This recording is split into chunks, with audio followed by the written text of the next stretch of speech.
marks. So usually they ask general method. Okay, that will cover the marks for you all. Hope the screen is visible, students. Is the screen visible? Yes, ma'am. Okay, okay. Good morning, one and all. Moving to the module 2, which is stated as divide and conquer. The syllabus with respect to the module 2, you have introduction to divide and conquer, the general method, how do you set up the recurrence equation for divide and conquer. The two algorithms which we'll be dealing is finding the maximum and minimum, right? And binary search algorithm. As you all know, when I tell binary search, you know the way it solves, but the technique which it uses, you don't know. You know how it solves, right? The technique that it uses is again divide and conquer.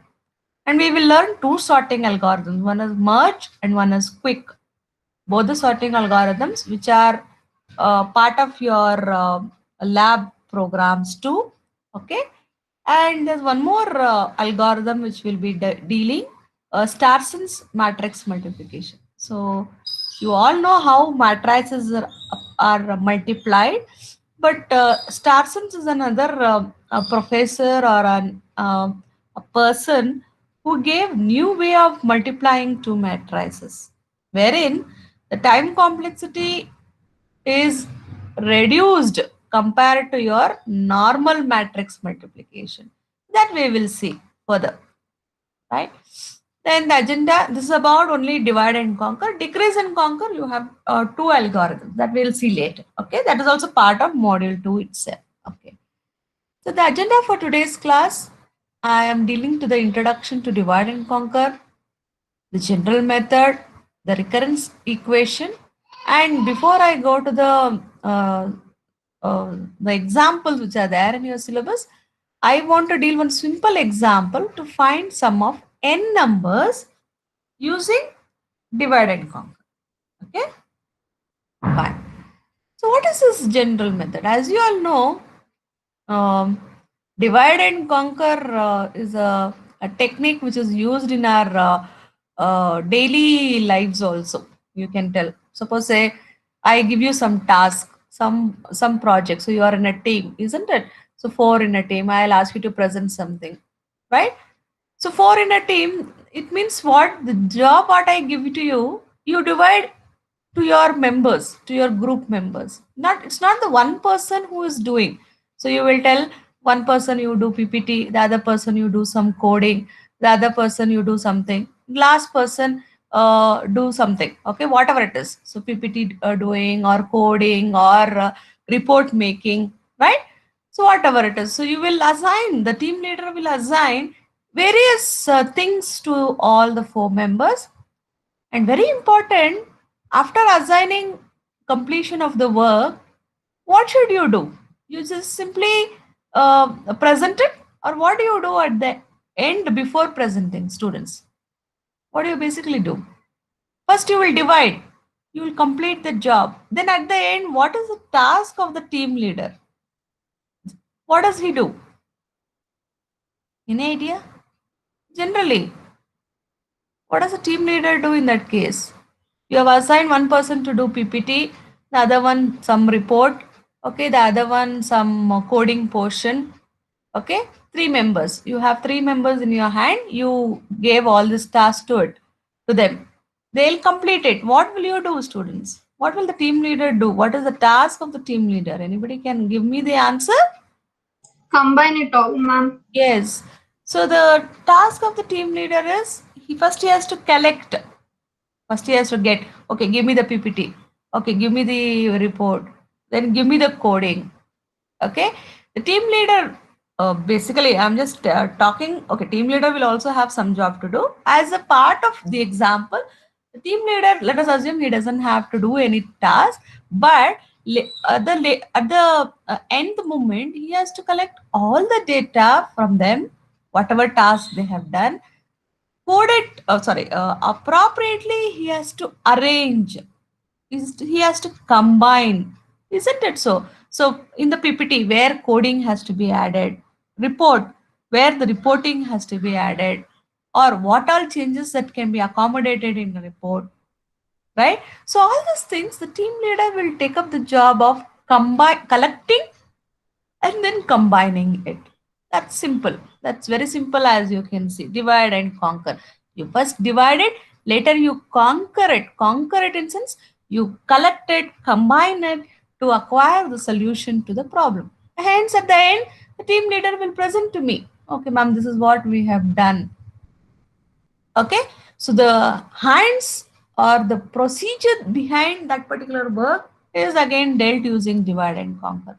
So this divide and conquer is one of the well-known algorithm design strategy. Many algorithms use this particular technique. Okay, so how does this divide and conquer? The first step what will follow is divide and conquer will now break up the problem into several parts or several, I can tell here, sub problems. I can give the name here as several sub problems. Break, I can also write divide the problem into several sub problems. After dividing, what should I do, students? After dividing, what should I do? What should I do? I want the answer. Someone can answer for me. After dividing, what is the next job, students? You divided the problem into several sub-problems. What is the next job? Come on. Someone has to give the answer after listening to all these things.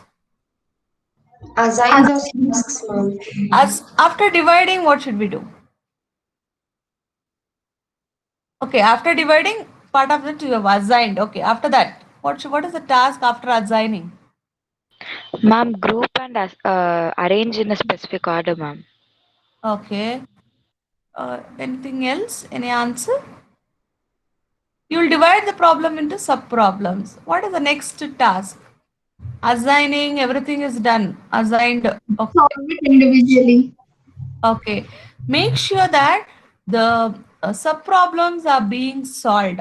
Okay. So assigning, that was a part of our example. Anyways, assigning we will do, not an issue. The main thing is after assigning, I'll have to solve the sub-problems. Okay. After solving the sub-problems, what should we do? What should we do, students? Combine the results in order. Combine the result in order to get the solution to my problem. So break up the problem into several parts, solve each part, that is solve all the sub problems.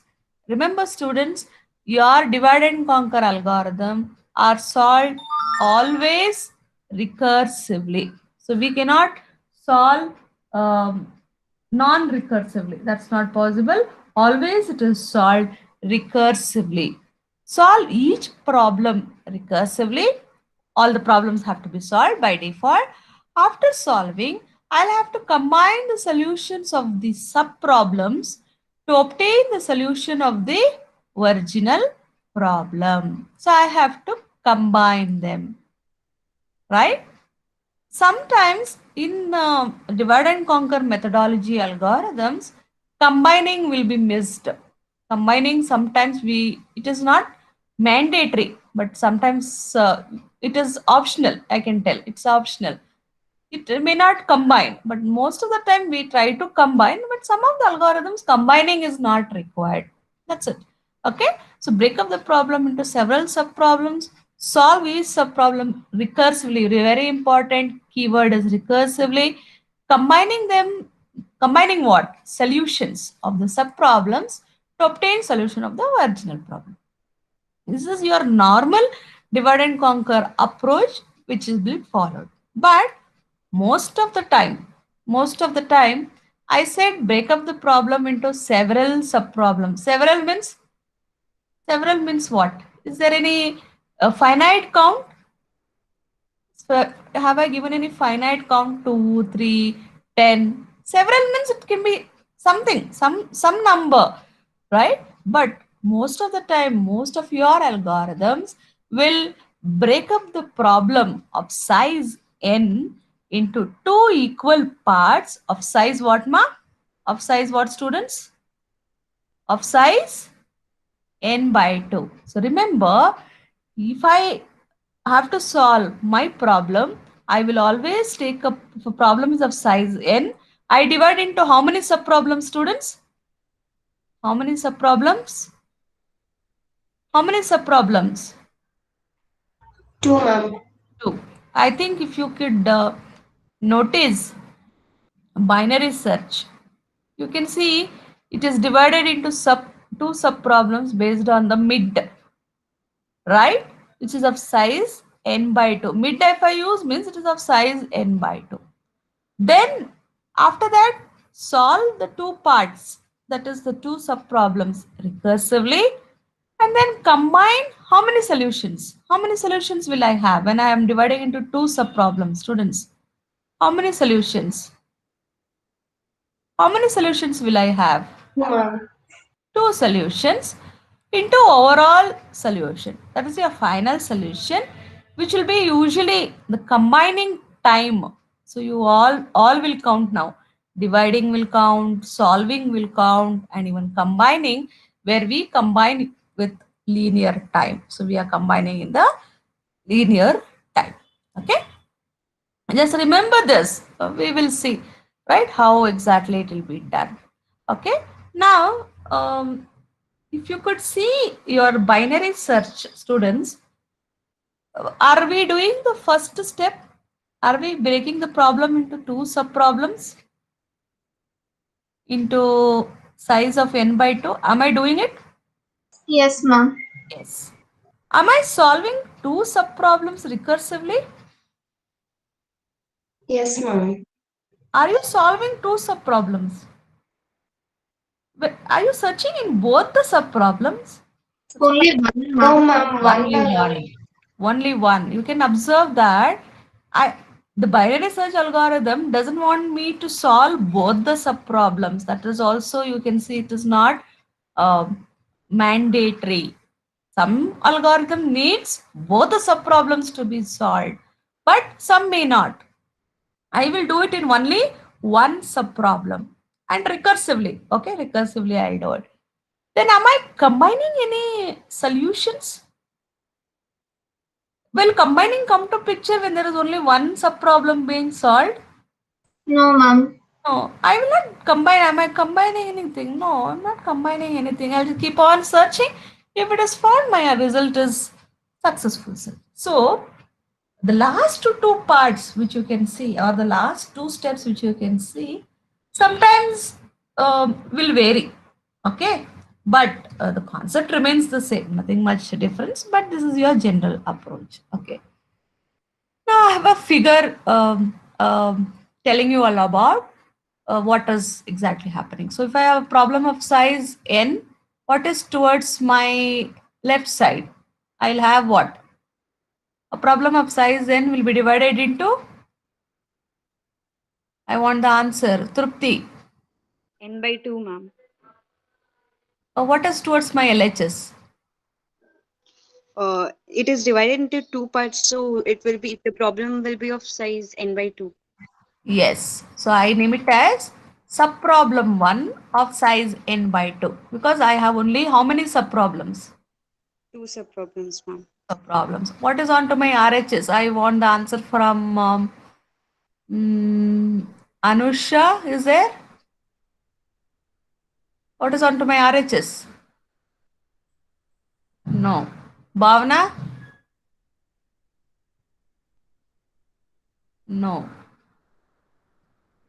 Okay. Vikas? No. Ayushi Singh? No. Preeti? Preeti? No. Okay. Someone can give me the answer. What is towards my RHS? What is towards my RHS?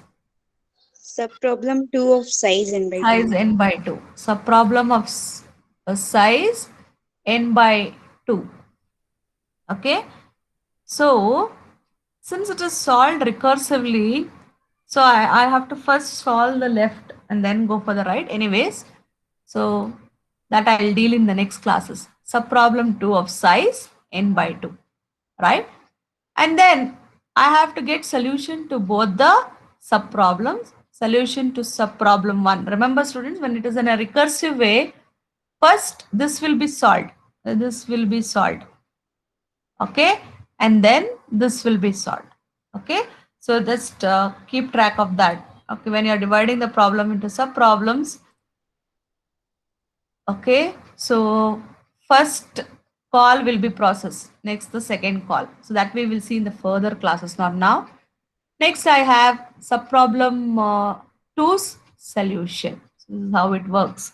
See, while writing, you will write like this, a problem 1, but the way it will be solved is first it will solve the subproblem 1, then the control moves to solving subproblem 2. Okay. What should I do next once I get the solution to both the subproblems? What should I do? Students, what should I do once I get the solution to these subproblems? Combine the solution, ma'am. I'll have to combine these two solutions. So I'll have to just take the lines combined to get the solution of my original problem, isn't it? So I'll just combine them in order to get solution to the original problem, which is of size n. So when they ask you about the general method, you should give this flow chart also. And remember, this will always be a recursive algorithm. So non-recursive way solving is not there in divide and conquer. Recursive algorithm. Okay. Now, I just want to tell you about something called as control abstraction. What is this control abstraction means? The way you can write, the general way of writing divide and conquer algorithms. How do we write? The general way. Okay. Just observe the way it has been written. Sometimes even this is asked for 4 to 5 marks. You should be very careful.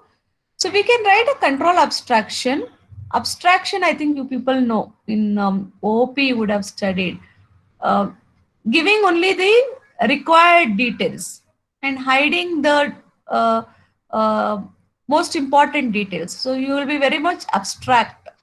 You will not give more information. Just what has to be done, you will tell. Okay.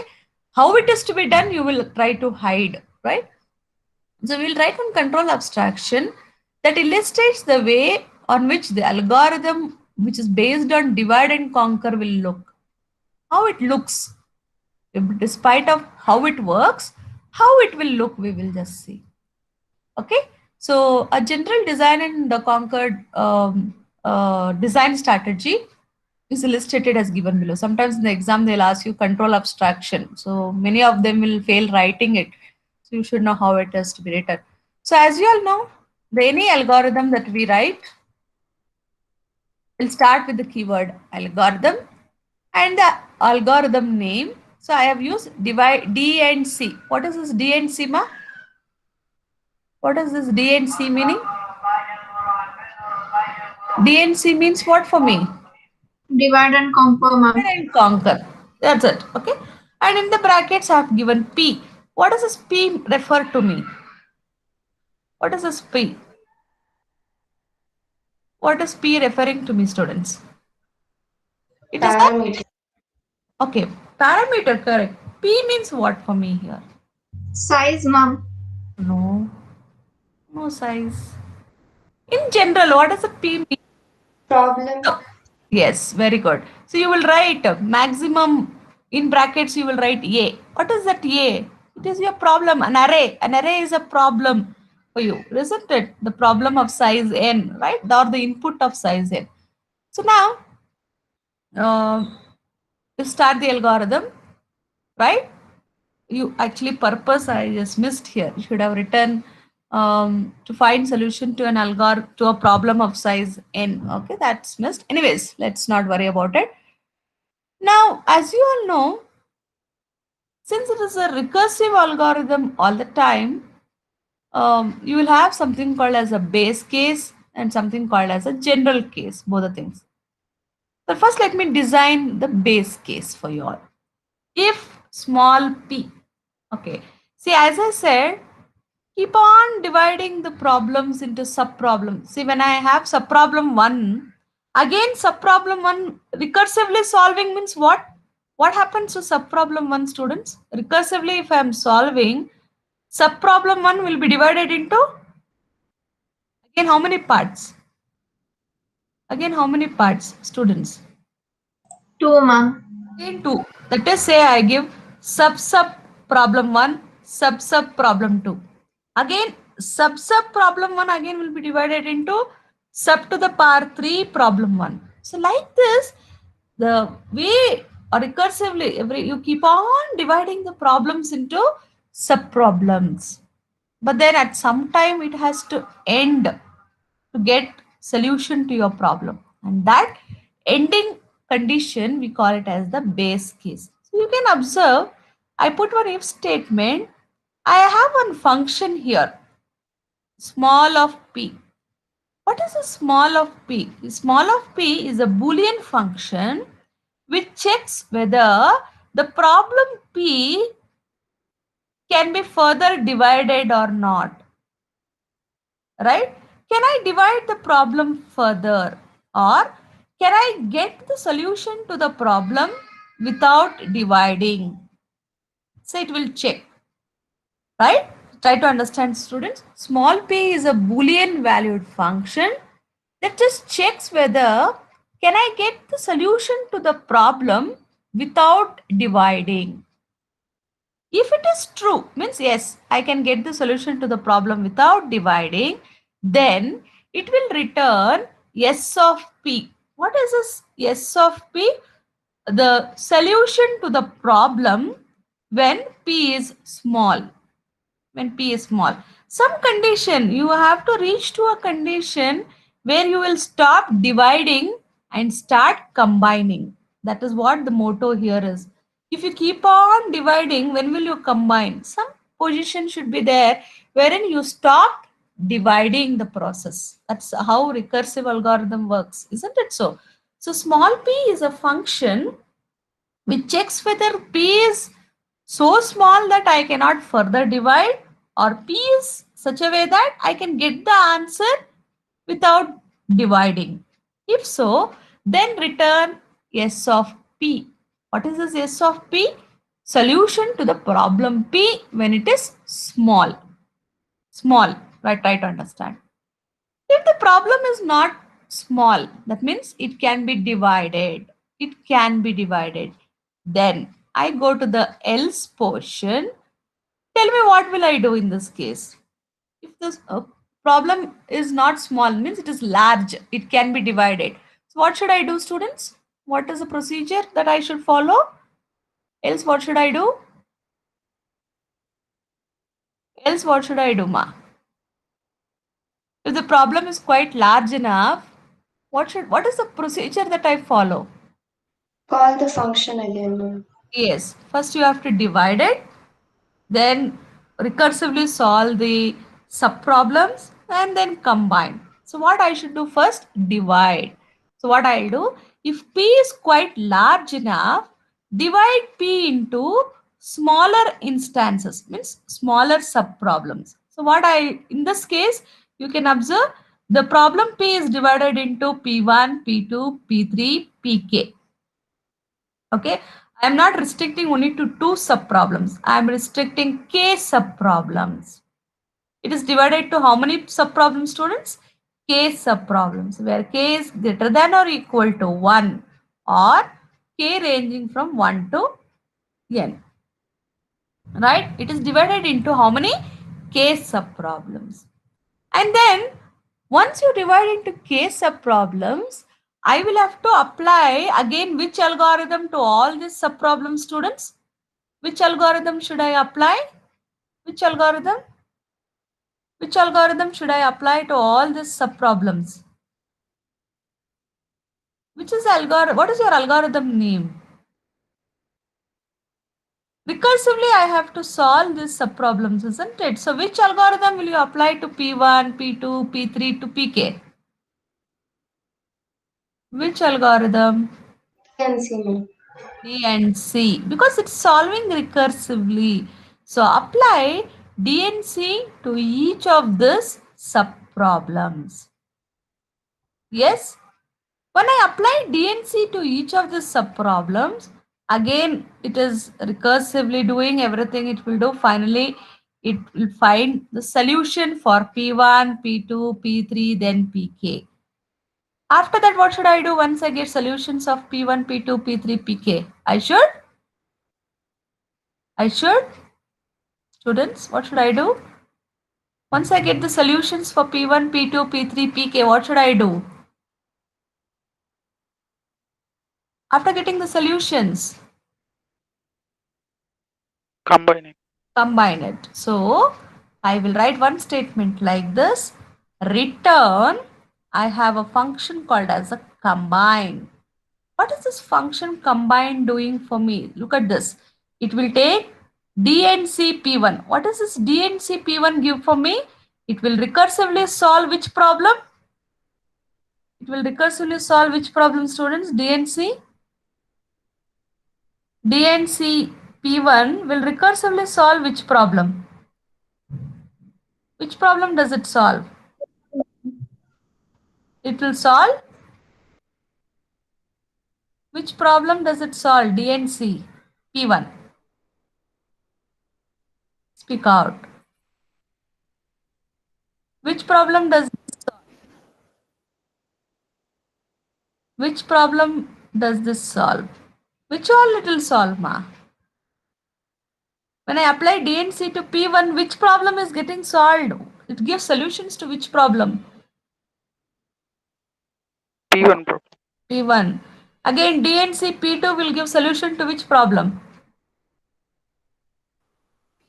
P2. P2. Similarly, this is P3. Similarly, I'll get till Pk. So once I get solutions to all these subproblems, I will do some process of combining. So what you do, that's left to you. I have just given the function called as combine. What you are doing, it's left to you. You might do one plus operation, or you might do into, right? Or you might do something else. We don't know what is that operation you do to combine. So we will combine and then return it. Else ends and your algorithm ends, right? So you have to give the explanation. So in the above specification, as I said, DNC of P is invoke. What is a DNC? It is an wherein P is a problem to be solved of size what, ma? Usually problem P is of size what, students? Problem P is of size what? What is problem P? P of size of what generally? Size of N. n. Okay. What is a small p? Small p is a Boolean valued function that determines whether the input size is small enough that the answer can be computed without splitting or without dividing. If small p returns true, then the function s is invoked. What does s function give me? The solution when the problem p is quite very small, right? Otherwise, if the problem is not small, problem is divided into subproblems, and these subproblems are solved by a recursive application of DNC. Yes. Finally, the solution from all the case subproblems will be combined to give the solution of the original problem using which function, ma? Using which function? What is the function that I have taken? Which function?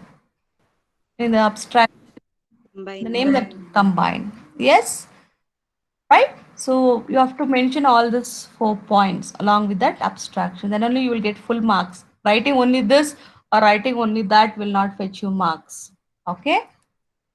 Once that is done, as you all know, we have recursive algorithm means you have to set up recurrence equation. So we need to set up the recurrence equation. How do we set up the recurrence equation for any divide and conquer algorithms? So it goes like this.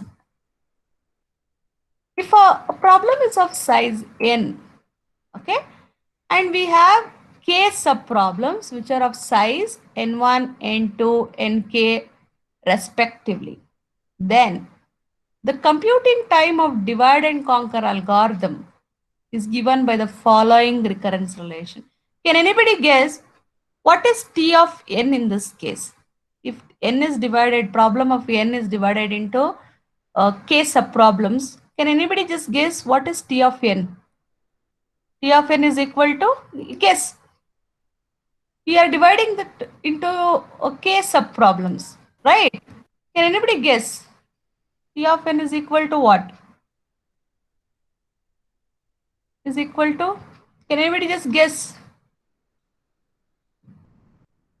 It is summation of what? Time taken to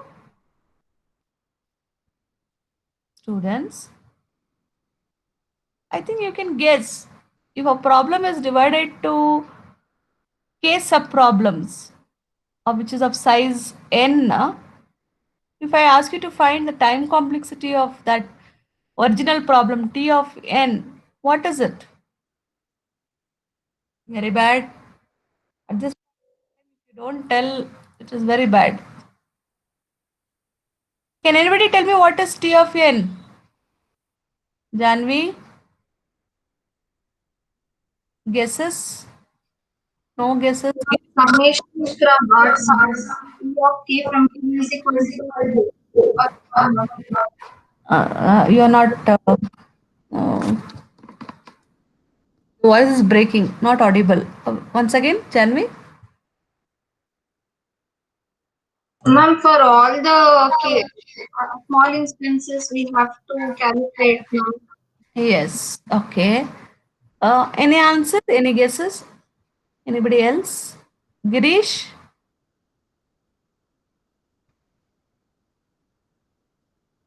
No. Trupti? No, ma'am. Yes, Girish. Tell me. T of n will be equal to what? Don't know. Don't know. Okay. Summation of n1 to nk. Rakshita. What? Summation of n1 to nk. So shall I write n1 plus n2 plus n3 till nk? Ma'am, summation of T of K with K is from 1 to N. Okay. So somewhere your people are correct. No issues there.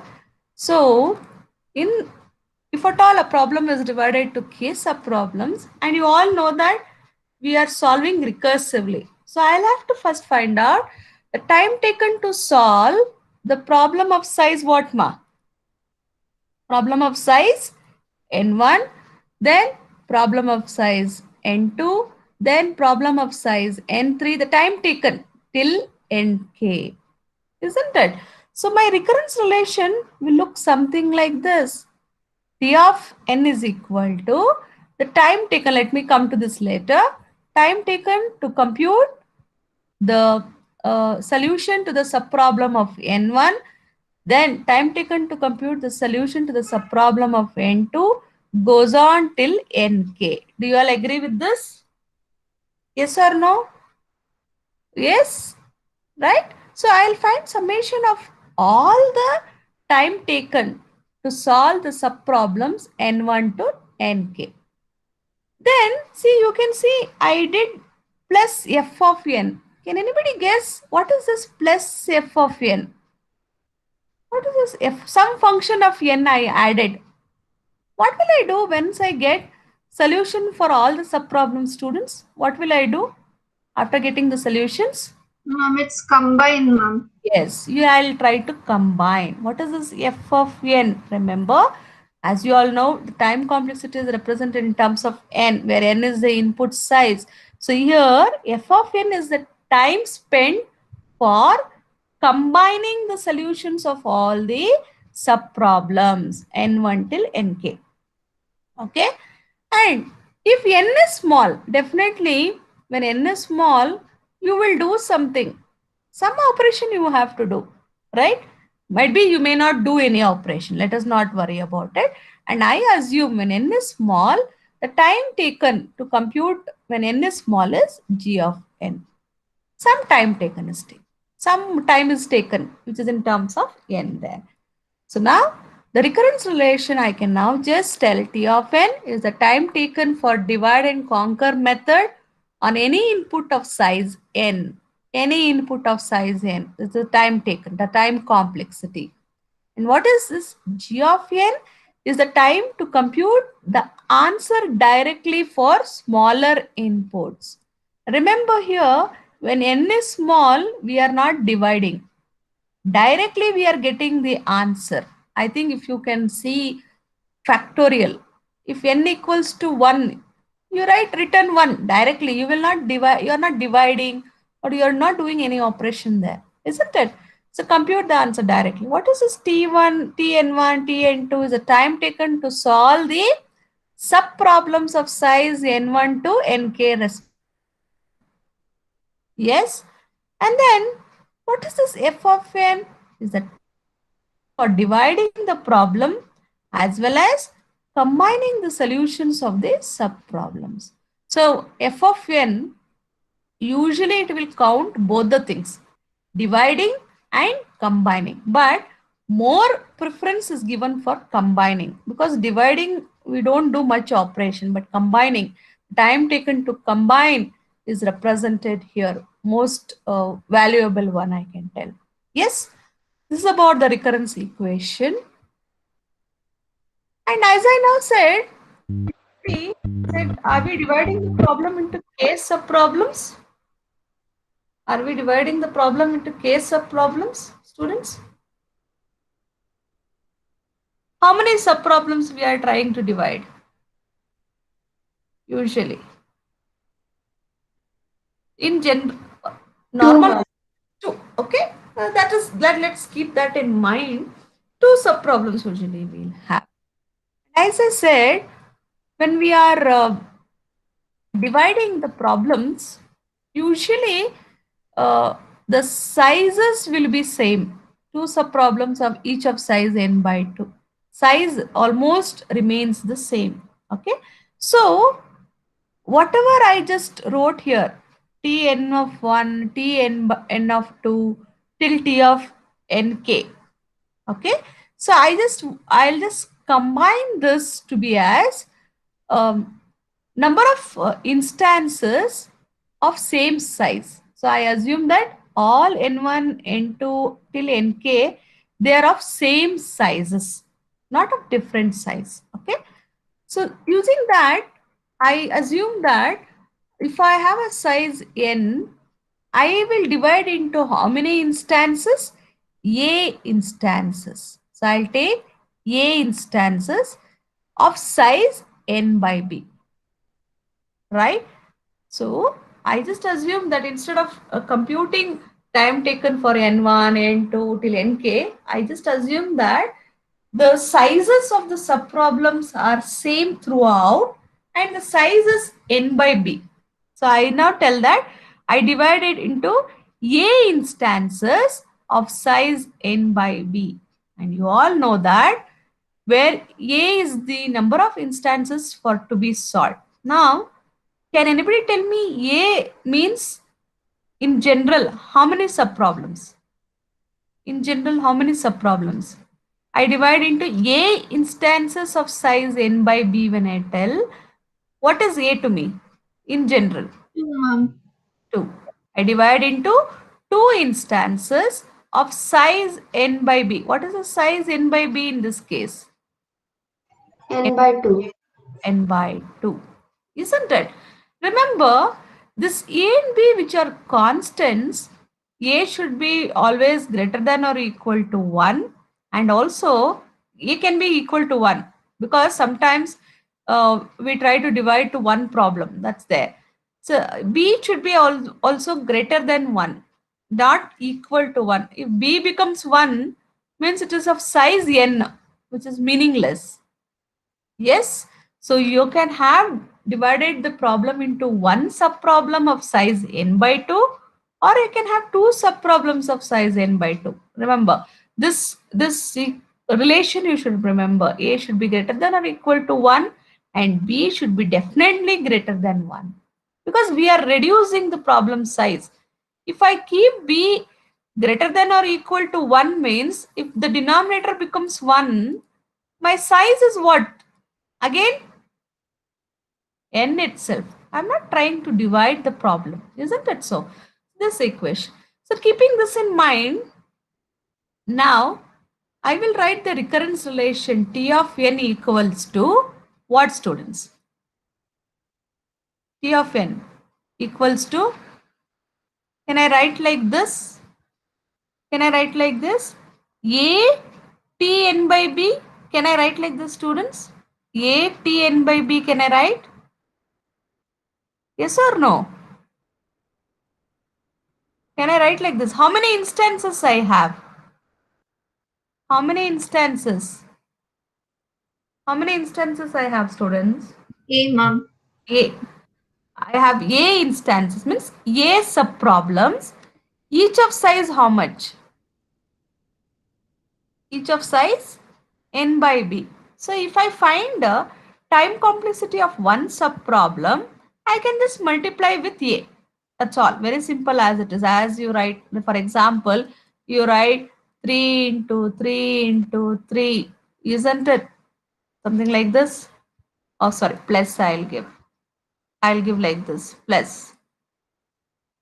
Right? If it is plus, 3 plus 3 plus 3, this plus symbol. How can I write this? I can simply take one instance into the number of times. 3 into 3. That's only the answer, isn't it? 3 plus 3 plus 3 is how much? 9. 3 into 3 also will give me 9. Isn't it so?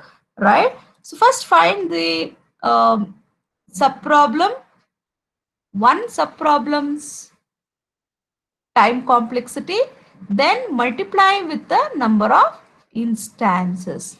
A, T, n by B. Plus f of n remains the same. Wherein I assume that the size of n is greater than 1. And when n equals to 1, some time is taken, that is T of 1. Yes, so this forms your general recurrence relation for any divide and conquer algorithm, right? Right? So as I told you, f of n is a function that accounts for time spent on dividing the problem into smaller and combining their solutions. Okay, so in general, A is your number of subproblems and n by B is the size of the every subproblem. Instead of writing Tn by B A times, I can simply write A into Tn by B. Yes? Do you all agree with me, students? Yes or no? Is that okay?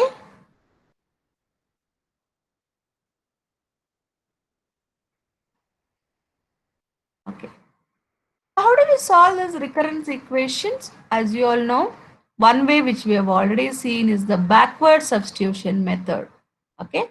And the second one which is used is your master theorem. So master theorem will not give you the solution, but it will simply tell you to which order of growth your algorithm belongs to. Easily you can identify the order of growth to which your algorithm belongs to. Let's see how it is. The theorem, sometimes even they ask master theorem for 2 to 3 marks, or problems they might ask. So the master theorem states like this: T of n, if at all the recurrence relation is equal to T of n equals to AT n by B plus f of n, right?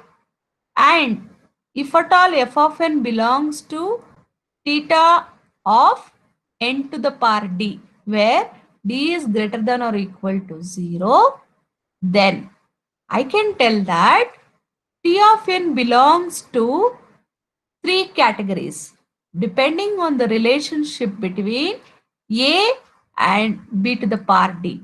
So you know what is A. This is A. This is B. What is D? D is nothing but when I express f of n in terms of n to the power d. Try to understand. Suppose say if f of n is function like this, n, okay, function like this, n minus 1. If f of n is n minus 1, it belongs to which order of growth, students? N to the power what? If f of n is n minus 1, it belongs to theta of n to the power. It belongs to which order of growth? Yeah, at least you tell me this. To which order of growth it Yes, belongs? ma'am. To the power Theta 1. linear, that is n. When it is linear, what is the power of n here? 1, ma'am. 1. D, the value of D you should obtain like this.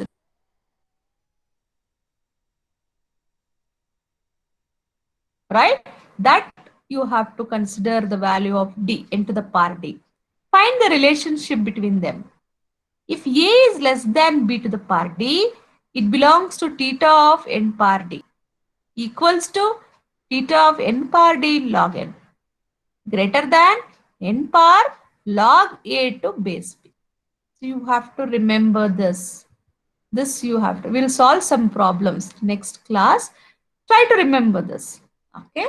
And this will apply even to the other notations, big O and big omega. Both the notations. It is the same, no difference. Only thing is you should be able to identify what is A, what is B, what is D, then get the relation, then remember these three equations. Okay, so I think I will stop at this point of time. Example we'll see in the next class. The job for you two is you should now memorize this so that we can solve some problems next class. Okay, I think I'll stop here. Is it clear, students? Hope it is clear. If you have any questions, you can just. Okay.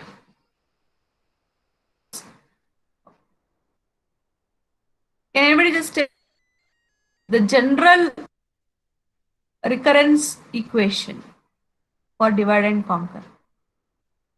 General recurrence, T of general.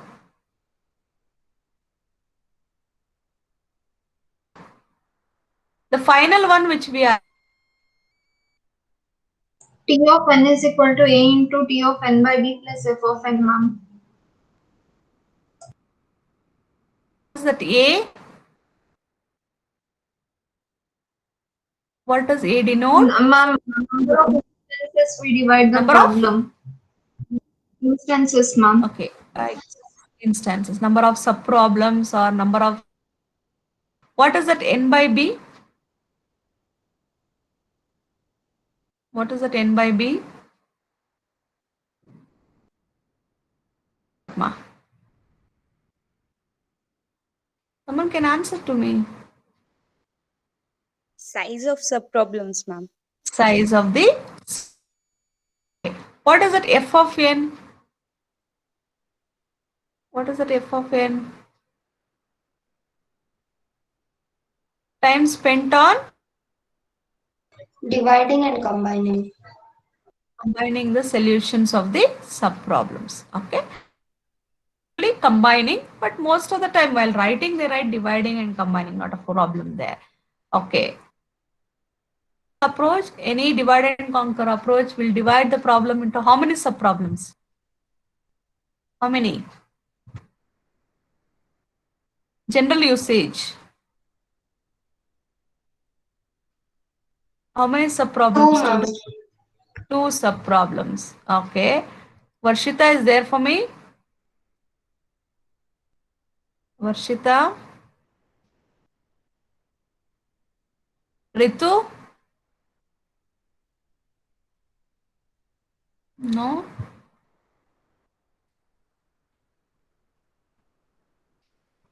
Rohan Kote is there for me? Jayant? Shreya? Yes, ma'am. Shreya, yes. Generally, how do you, how a problem is divided into how many sub-problems? Generally. Two subproblems. Two Okay. subproblems. Two sub-problems of each of size? N by 2. Okay. Now, Shreya, right? Is it Shreya answering me? Yeah. Yes, Shreya, ma'am. just tell me, what is the time complexity in that case? T of n will be what? Is equal to T of n will be equal to what, ma? General we saw a t n by b plus f of n, isn't it? So if you take Yeah. only two instances of size n by 2, then what is the general time complexity that you get? T of n is what? Equal to? Okay. Anybody can answer? Yes, Shreya. Ma'am, I don't know. Oh, Rakshita. 2t n by 2 plus f of n. Very good. Very simple, Shreya. A is what? How many sub-problems? Two sub-problems. So A will become 2. And each of n by 2 means B is what value? B will become what now? N by 2. B is what? N by 2. Yeah, N Yes, by 2. B is 2. So T of n will become 2 T n by T 2 N by plus f of n. F There's of nothing, N. there's nothing rocket science there. It's simple. A is 2, B is 2. That's all. Okay. Okay. And B be equal to 1? Someone can justify? Can B be equal to 1? No, ma'am. B should be always greater than 1 because we are dividing the problem to sub-problems, smaller instance, not to the same instance. If B becomes 1, then you are dividing the problem of size n to size what? Problem N itself, ma'am. only. So you are not dividing. You are not dividing there. So B should be greater than 1 and A can be what? Greater than or equal to 1, ma'am. 1. It can be greater than or equal to 1. Yes. Thank you, students. I'll end the class. Any doubts you can ask me. There's nothing wrong, students. You have to open up an answer. There's nothing wrong. You are learning. You are all not masters. Even I am not I'm also a learner. I cannot tell I have learned in anything. Everything I have learned. I should tell the amount what I have in a ocean. That's all. So when I can tell that it is a drop in a ocean, a single drop, then what you should tell, you must only know. Yes. So tell answers. Nothing wrong. If you don't know or you tell wrong, I'm not going to punish you. There's nothing wrong. Right? So you have to. If you wouldn't have spoken in your primary classes, you would have not come till here. I think in your primary classes, you talk, the teacher asks you, you tell wrong answers, they punish you at times. All that only has made you to stand here. If you don't speak, I don't know what has to be told. Okay. Anyways, yeah. Thank you. Any doubts you can ask, otherwise you can quit. Excuse me, ma'am. Yes, Trupti. Ma'am, in the general case of recursive equation, why is the small